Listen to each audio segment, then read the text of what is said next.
Our coverage of the missing family of four from Fremont continues. We have learned just a few hours ago that Anthony, Suzette, Brandon, and Noah Cirigliano were last seen at a hotel in Iron Mountain on Wednesday. And just about an hour ago, we received this surveillance video. It's of the family at a gas station in Gulliver, Michigan. And today we are learning new details from police. We are on your side with live team coverage. Keely Lovern spoke to a neighbor who first alerted police about the family's disappearance. But we begin right now with 13 on your side's Micah Cho, who has been with police all day. Micah.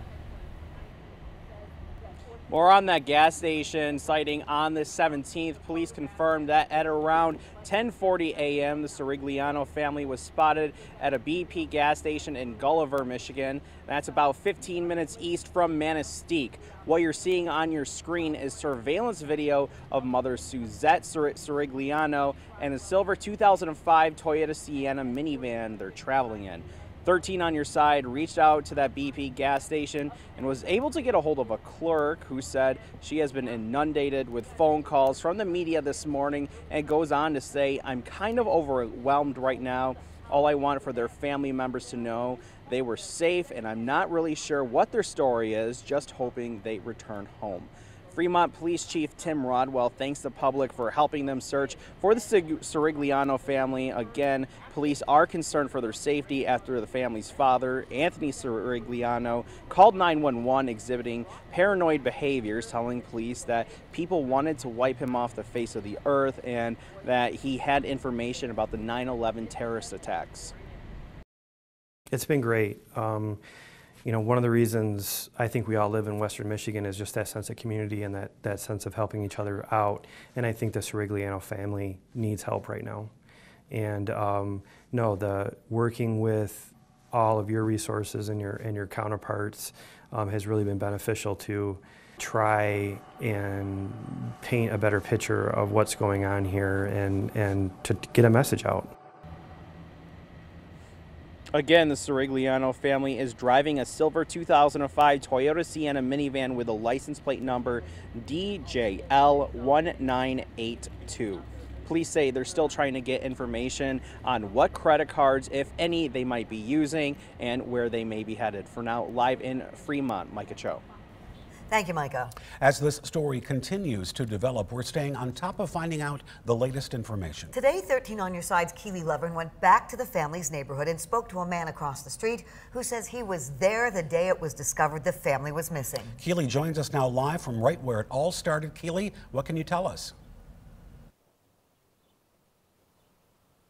Good afternoon, you guys. Behind me is the Cirigliano home, and it's also the place where just days ago they left behind pets and an elderly grandmother who requires full-time care.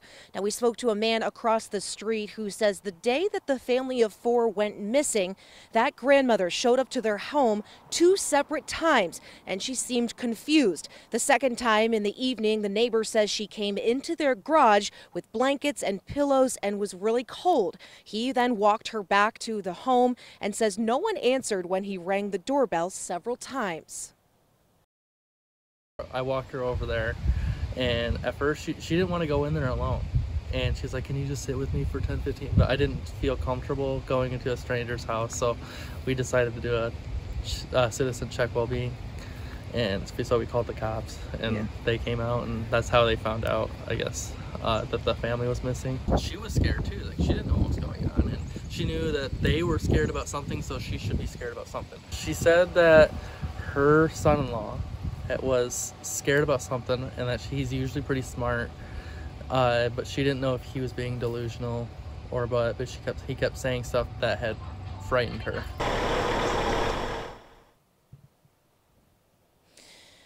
Now, Dennis also says he was told that the grandmother is now staying with another family member and is doing well, which he says is a big relief for him.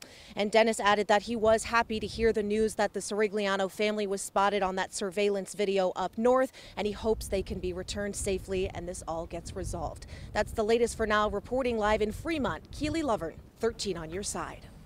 New today, we are also hearing from the family's former nanny, who said she is saddened by their disappearance. Jessika Barnes, who lives in North Carolina, says she used to be very close with the family before they moved here to West Michigan about 5 years ago. Barnes says she was their nanny from July of 2007 to August of 2010.